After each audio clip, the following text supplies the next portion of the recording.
बरस रही थी। घना सफेद कोहरा पूरे गांव पर ऐसे लिपटा हुआ था जैसे किसी ने मरे हुए जिस्म पर सफेद कफन उड़ा दिया हो। हवा इतनी भारी थी कि सांस लेने में भी फेफड़ों को मेहनत करनी पड़ रही थी। सन्नाटा इतना गहरा, इतना जानलेवा था कि अगर एक सूखा पत्ता भी पेड़ से टूटकर गिरे तो उसकी आवाज किसी धमाके जैसी लगे। सिर्फ एक ही आवाज थी जो इस खामोशी से बगावत कर रही थी। वो थी दूर कहीं से आते हुए आवारा कुत्तों के रोने की आवाज। वो रोना किसी भूख का नहीं था, वो चेतावनी थी। वो कुछ ऐसा देख रहे थे जो इंसानी आंखों से ओझल था। गांव के बस स्टैंड के पास जो वीरान पड़ा था, एक टीन की छत वाली छोटी सी दुकान थी। दुकान के बाहर एक अलाव जल रहा था। लकड़ियां चटक रही थीं और लपटें हवा के झोंकों से इधर उधर नाच रही थीं। अलाव के चारों तरफ लोग बैठे थे, लेकिन फिर भी उनके हाथ कांप रहे थे। ये कंपकपी ठंड की वजह से कम और खौफ की वजह से ज्यादा थी।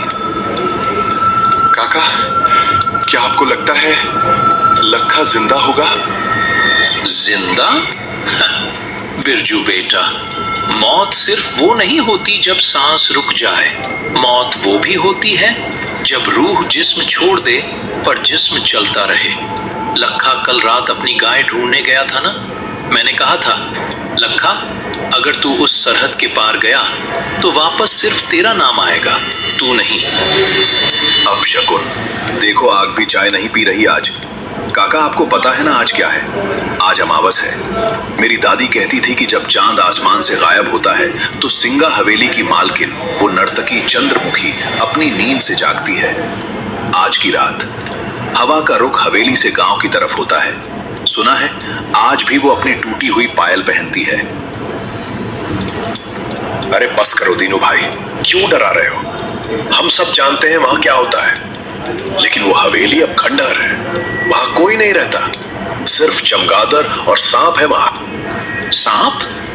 रघु, सांप सिर्फ काटते हैं, जान लेते हैं, लेकिन वो हवेली, वो जान नहीं लेती, वो यादों को पी जाती है। तुम्हें याद नहीं, 10 साल पहले वो इंस्पेक्टर आया था, कहता था मैं भूतों को गिरफ्तार करूंगा। अगली सुबह वो इंस्पेक्टर हवेली के आंगन में बैठकर हवा में सितार बजा रहा था। पागल हो गया था वो। आज भी पागल खाने में दीवारें खुरचता है। तभी एक आवाज ने सबका ध्यान खींचा। दूर से आती हुई किसी गाड़ी के इंजन की आवाज, और फिर एक अजीब सा हॉर्न। कोहरे की दीवार को चीरती हुई 2 पीली हेडलाइट्स उनकी तरफ बढ़ गई। इतनी रात को कौन पागल है जो अमावस की रात सुंदरपुर आ रहा है? वो एक खटारा ऑटो रिक्शा था जो शहर के रेलवे स्टेशन से आ रहा था। रास्ता उबड़ खाबड़ था और हर गड्ढे पर ऑटो ऐसे उछलता था जैसे उसके पुर्जे बिखर जाएंगे। ऑटो के अंदर 2 नौजवान बैठे थे, विक्रम और सुमित। दोनों की उम्र करीब 28-30 साल रही होगी। शहर के महंगे कपड़े पहने थे जो इस देहाती माहौल में अजीब लग रहे थे। विक्रम खिड़की से बाहर देख रहा था। बाहर सिवाय अंधेरे और कोहरे के कुछ नहीं था।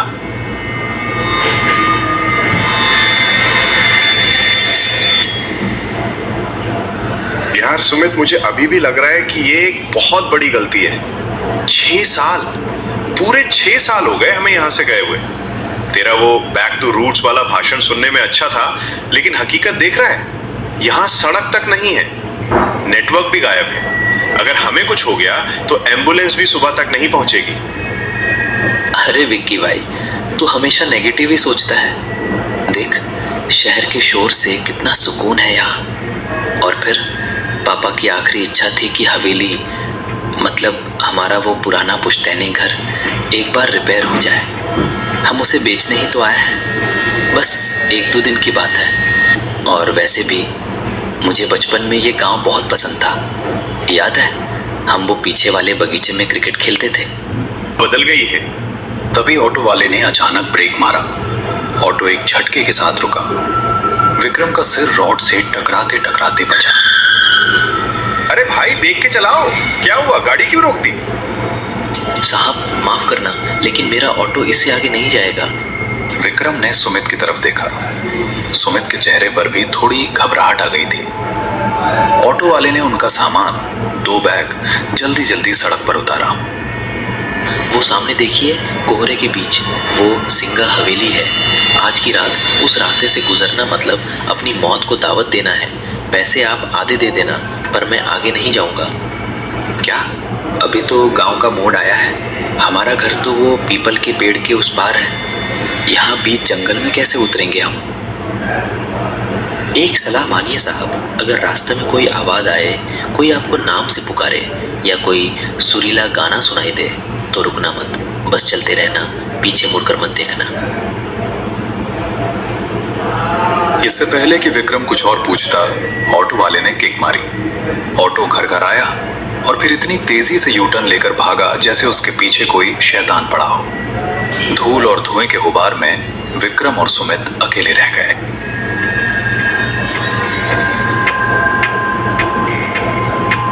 अब सिर्फ उनके कदमों की आवाज थी। दोनों दोस्त अपने अपने बैग टांगे आगे बढ़ रहे थे। कोहरा इतना घना था कि हवा में एक अजीब सी गंध थी, जैसे पुराने बंद कमरे की बासी हवा और रात की रानी के फूलों की बहुत तेज नशीली महक। वो ऑटो वाला कुछ ज्यादा ही ड्रामा कर रहा था ना।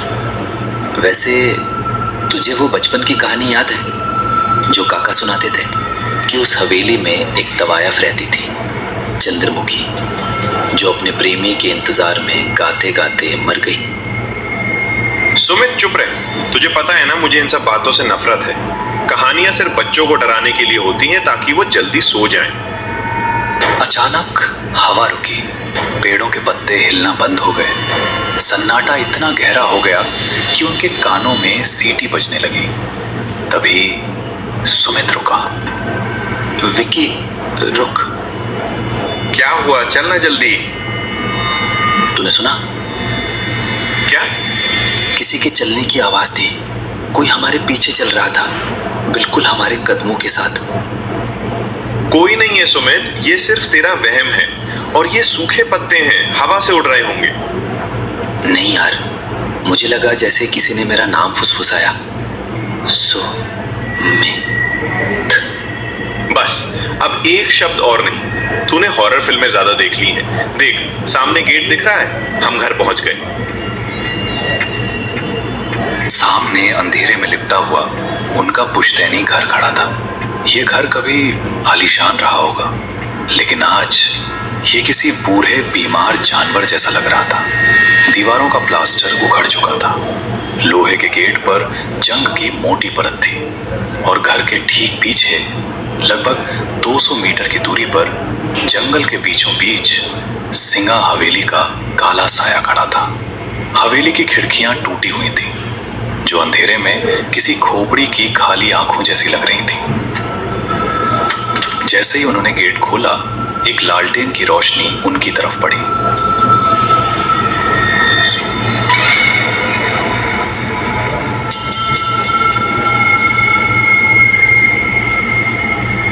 सामने उनका पुश्तैनी घर अंधेरे में किसी सोए हुए दैत्य की तरह खड़ा था। बरामदे में एक लालटेन टंगी थी, जिसकी लौ हवा से जूझ रही थी। उसकी मध्यम रोशनी में एक साया हिला। कौन है वह? मेरे पास लाठी है, चले जाओ यहाँ से। काका, शांत हो जाइए। मैं हूँ विक्रम और ये सुमित है। छोटी मालिक, विक्रम बेटा, हे भगवान। हरिया काका, जो विक्रम को बचपन में अपने कंधों पर घुमाया करते थे, आज उन्हें पहचान नहीं पाए। उनकी उम्र 60 के पार थी, लेकिन आज रात वो 80 साल के लग रहे थे। चेहरे पर झुर्रियां गहरी थीं और आंखों में ऐसा डर था जो सिर्फ मौत को करीब से देखने पर आता है। तुम लोग इतनी रात को? मैंने घर में साफ साफ लिखा था, सूरज ढलने से पहले आ जाना। तुम लोगों को अंदाजा भी है कि तुम किस वक्त इस घर की दहलीज पर खड़े? अरे काका, रिलैक्स कीजिए। ट्रेन लेट थी, फिर ऑटो वाले ने नखरे किए। अब हम आ गए हैं ना। चलिए अंदर चलिए, बाहर बहुत ठंड है। ठंड नहीं है सुमित, ये उसकी सांसें हैं। जल्दी जल्दी अंदर चलो और खबरदार पीछे मुड़कर मत देखना, चाहे कोई भी आवाज आए।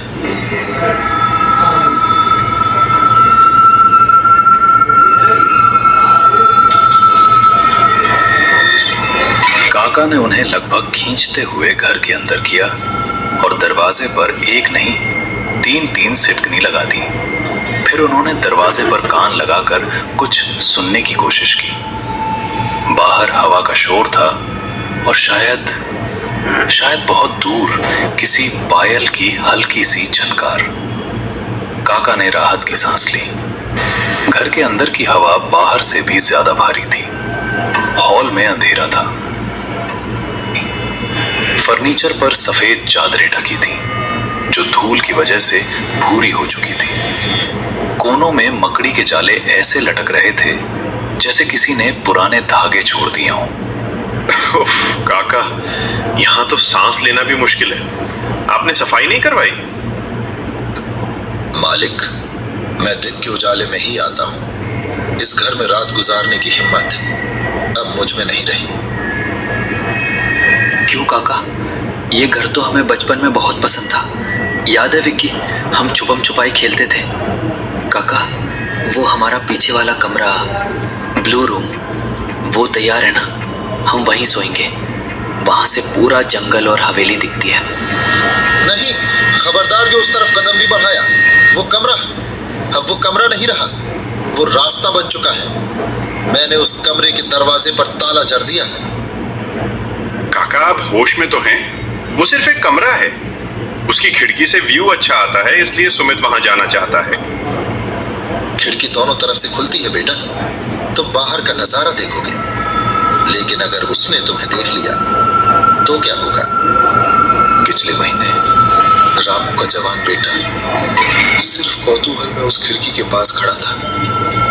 उसने वो धुन सुन ली। अगले दिन उसकी लाश उसी कमरे में मिली। उसका मुंह खुला हुआ था और उसकी आंखों में सफेद पत्थर जैसी चमक थी।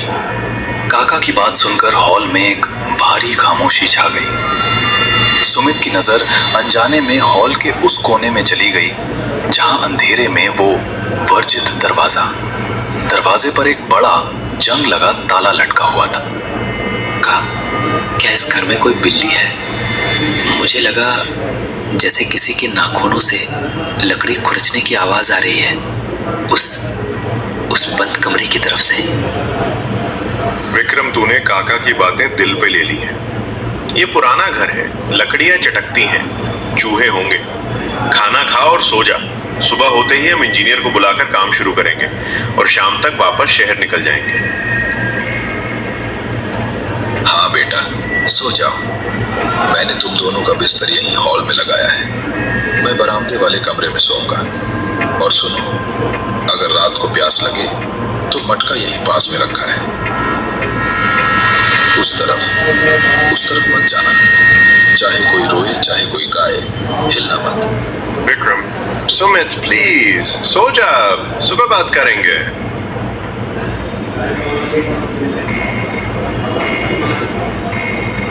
रात गहरी हो चुकी थी। विक्रम अपनी थकान की वजह से तुरंत सो गया। उसकी खर्राटों की हल्की आवाज हॉल में गूंज रही थी। लेकिन सुमित अपनी रजाई में लेटा छत को घूर रहा था। उसकी आंखों में नींद का नामो निशान नहीं था। उसे एक अजीब सी बेचैनी हो रही थी, जैसे उसके शरीर के अंदर चींटियां रेंग रही हों। वो बार बार करवट बदल रहा था। उसकी नजरें न चाहते हुए भी अंधेरे में उस ताले वाले दरवाजे पर जाकर टिक जाती थी। तभी हवा का रुख बदला। वो आवाज, वो धुन शुरू हो गई। पहले बहुत धीमी, जैसे कोई कान में फुसफुसा रहा हो, फिर थोड़ी तेज। ये कोई साधारण संगीत नहीं था। सुमित, इतने साल कहाँ थे तुम? मेरी धुन अधूरी है। आओ, इसे पूरा कर दो। नहीं, ये वहम है। विक्रम, विक्रम उठो। सुमित ने हाथ हिलाने की कोशिश की, लेकिन उसका हाथ जम गया था। उसे लगा जैसे उसका शरीर अब उसका नहीं रहा। उसकी उंगलियां अपने आप रजाई हटाने लगी। उसके पैर उसकी मर्जी के खिलाफ जमीन पर उतर गए। सुमित बिस्तर से खड़ा हो गया। उसकी चाल अब इंसानों वाली नहीं थी। वो किसी कटी हुई पतंग की तरह हवा के बहाव में बहता हुआ उस बंद दरवाजे की तरफ बढ़ने लगा। उसकी आंखों की पुतलियां गायब हो चुकी थी, सिर्फ सफेदी बची थी। उसके चेहरे पर एक अजीब सी शांति भरी मुस्कान थी। वो दरवाजे के पास पहुंचा। उसने अपना हाथ उस जंग लगे ताले पर रखा। ताला, जो लोहे का था, सुमित के छूते ही बर्फ जैसा ठंडा हो गया। बिना चाबी के सिर्फ छूने भर से ताला खुल गया। जंजीरें जमीन पर गिर गईं। आवाज से विक्रम की नींद में खलल पड़ा। उसने करवट बदली। सुमित, खिड़की खुली रह गई क्या? विक्रम, जो थका हुआ था और गहरी नींद में था, एक अजीब सी सिहरन से जाग गया। उसे लगा जैसे किसी ने उसके चेहरे पर बर्फ का ठंडा हाथ रख दिया हो। विक्रम ने अपनी रजाई कसने की कोशिश की। उसकी आंख खुली। बगल का बिस्तर खाली था। सुमित वहां नहीं था। सुमित, पानी पी रहा है क्या? विक्रम उठ बैठा। हॉल में गहरा अंधेरा था। सिर्फ वो छोटी सी मोमबत्ती अपने आखिरी सांसें गिन रही थी। उस मध्यम रोशनी में विक्रम ने जो देखा, उससे उसका गला सूख गया। वो वर्जित दरवाजा जिस पर काका ने ताला जड़ा था, वो चौपट खुला था। ताला और लोहे की जंजीरें जमीन पर ऐसे पड़ी थीं जैसे सांप ने अपनी केचुली छोड़ दी हो। उस खुले दरवाजे के उस पार घना काला अंधेरा था और हवा की डरावनी साएं साएं आ रही थी। सुमित, मजाक मत कर यार, बाहर आ जा। लेकिन जवाब में सिर्फ हवा की सीटी सुनाई दी। रोशनी की एक पतली लकीर उस खुले कमरे के अंदर गई। कमरा खाली था। विक्रम दौड़कर खिड़की के पास गया। उसने बाहर झांका। बाहर कोहरे की एक मोटी चादर थी, लेकिन उस सफेदी के बीच उसे एक धुंधली सी परछाई दिखाई दी। कोई था जो घर से दूर जंगल के रास्ते उस पुरानी सिंगा हवेली की तरफ बढ़ रहा था। सुमित! विक्रम चिल्लाया। उसने एक पल भी नहीं सोचा। वो खिड़की से ही कूद गया। नीचे झाड़ियां थीं। कांटों ने उसके पायजामे को फाड़ दिया। पैरों में खरोंचें आईं, लेकिन विक्रम को दर्द महसूस नहीं हो रहा था। उसके दिमाग में बस एक ही चीज थी, अपने दोस्त को रोकना। कोहरा इतना घना था कि 10 कदम आगे देख पाना भी मुश्किल था। विक्रम सुमित के पैरों के निशान ढूंढ रहा था। गीली मिट्टी पर नंगे पैरों के निशान थे, लेकिन सुमित, या वो चीज जो सुमित के शरीर में थी, वो रुक नहीं रही थी। सुमित की चाल अजीब थी। वो चल नहीं रहा था। वो जैसे हवा में तैर रहा था। उसके हाथ शरीर के बगल में बेजान लटके थे और सिर एक तरफ झुका हुआ था। जंगल विक्रम को रोकने की कोशिश कर रहा था। विक्रम का दिल जोर जोर से धड़क रहा था। तभी उसकी टॉर्च की रोशनी सामने पड़ी। विक्रम सिंगा हवेली के मुख्य द्वार के पास पहुंच चुका था। हवेली का गेट लोहे का बना था। सुमित गेट के ठीक सामने खड़ा था। उसका चेहरा गेट की तरफ था, विक्रम की तरफ पीठ। सुमित, रुक जा भाई, वहां आगे खाई है, गिर जाएगा। पागल हो गया है क्या? मैंने कितनी आवाजें दी, सुनता क्यों नहीं? आ गए तो इतनी देर क्यों कर दी? महफिल सज चुकी है, बस साज की कमी है। सुमित, ये कैसी आवाज है? चल घर चल, काका ठीक कह रहे थे, यहाँ कुछ गड़बड़ है। घर? ये हवेली ही अब मेरा घर है। वो मुझे बुला रही है। मेरी उंगलियां वो सितार बजाने के लिए तड़प रही हैं। बकवास बंद कर, तुझे डॉक्टर की जरूरत है। सुमित ने एक झटके में विक्रम को ऐसे फेंक दिया जैसे वो कोई कागज का टुकड़ा हो। विक्रम 10 फीट दूर जा गिरा। विक्रम ने देखा कि हवेली का वो भारी भरकम जंग लगा गेट अपने आप खुलने लगा। मेरा इंतजार खत्म हुआ। सुमित ने हवेली के अंदर कदम रखा। अंधेरे ने उसे निगल लिया। विक्रम गेट की तरफ दौड़ा, लेकिन जैसे ही विक्रम गेट के पास पहुंचा, गेट एक तेज धमाके के साथ उसके मुंह पर बंद हो गया। विक्रम ने गेट को पीटना शुरू कर दिया। खोलो सुमित, बाहर आ, खोलो इसे। लेकिन गेट टस से मस नहीं हुआ और तभी हवेली के अंदर से रोशनी जल उठी। विक्रम पागलों की तरह हवेली के उस लोहे के गेट को पीट रहा था। अंदर सुमित गायब हो चुका था और बाहर विक्रम अपनी सांसों से लड़ रहा था। हवेली के अंदर से अब वो धुंध इतनी तेज हो चुकी थी कि जमीन भी कांप रही। सुमित, बाहर आ। भगवान के लिए दरवाजा खोलो, कोई है? खोलो इसे। तभी बिजली कड़की। विक्रम ने देखा कि हवेली की बाईं तरफ एक पुरानी खिड़की की जाली टूटी हुई थी। वो जमीन से थोड़ी ऊंचाई पर थी और उसके नीचे एक सूखे पेड़ की डाल लटक रही थी। विक्रम दौड़ा। उसने पेड़ की खुरदरी छाल को पकड़ा और ऊपर चढ़ने लगा। अंदर से सड़े हुए फूलों और पुराने इत्र की इतनी तेज बदबू आई कि विक्रम का सिर चकरा गया और अंधेरे में अंदर कूद गया। दीवारों पर बड़े बड़े तैल चित्र टंगे थे, लेकिन उन चित्रों के चेहरे खुरच दिए हुए थे। विक्रम रोशनी की तरफ बढ़ा जो मुख्य हॉल से आ रही थी। जैसे ही वो हॉल के दरवाजे पर पहुंचा,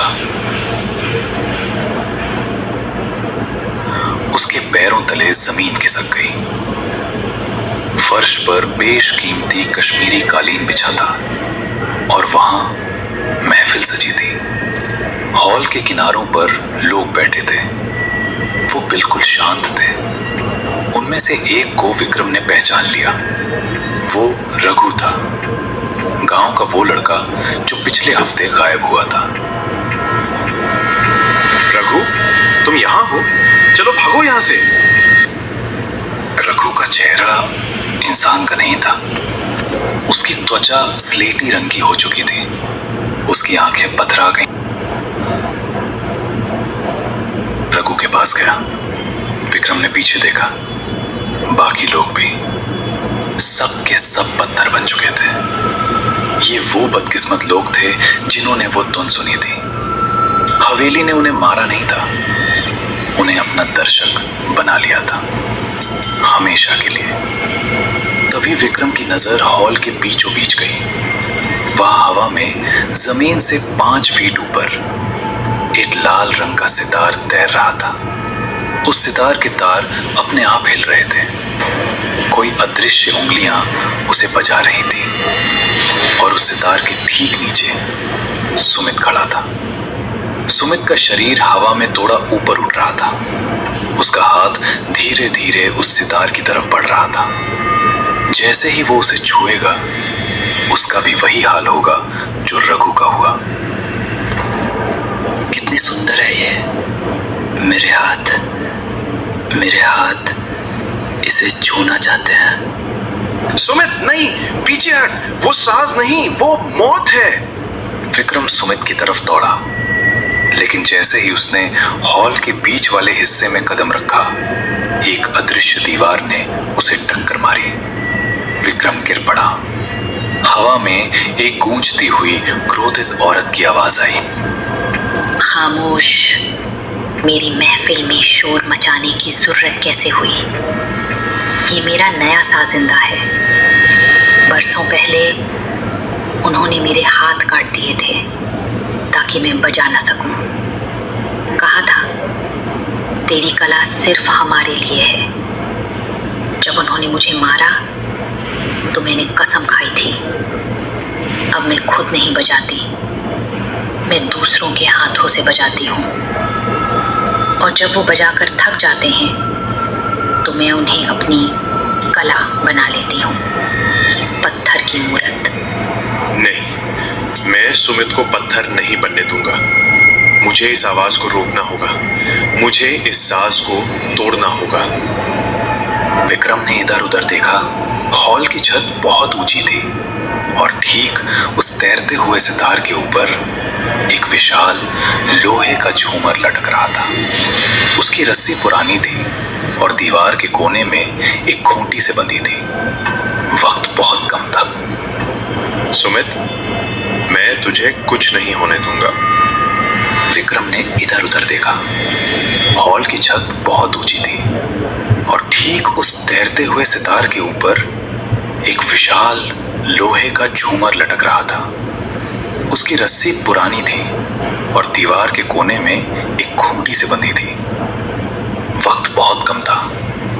विक्रम ने पास पड़ी एक पीतल की भारी मूर्ति उठाई। उसके हाथ कांप रहे थे। निशाना चूकने का मतलब था सुमित की मौत। विक्रम ने पूरी ताकत से एक भाले की तरह वो पीतल की मूर्ति उस रस्सी पर दे मारी। निशाना अचूक था। बरसों पुरानी वो रस्सी टूट गई।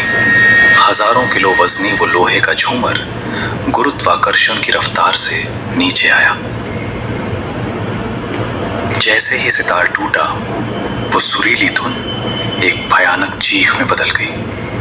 हॉल में तूफान आ गया। वो अदृश्य साया जो अब तक हावी था, धुएं की तरह बिखरने लगा। मेरा साज, मेरा इंतजार नहीं। छत से धूल और पत्थर गिरने लगे। सुमित जो हवा में था, एक बेजान कठपुतली की तरह जमीन पर गिर पड़ा। सुमित, उठ भाई, भागना होगा, ये जगह गिर रही है। सुमित बेहोश था। उसको होश आया और वो हवेली से बाहर की ओर भागे।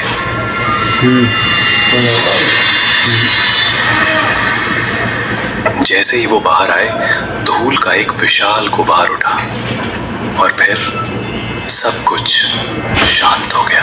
विक्रम और सुमित वहां से भागते हुए जंगल से घर की तरफ भागे।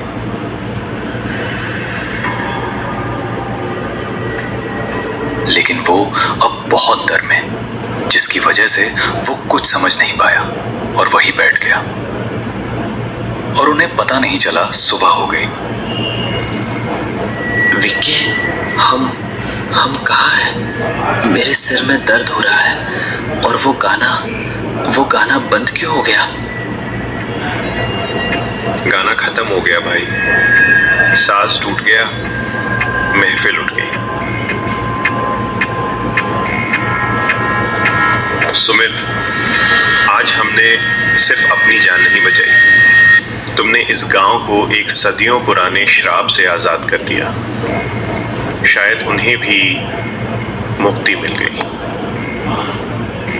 गांव में आज भी वो कहानी सुनाई जाती है।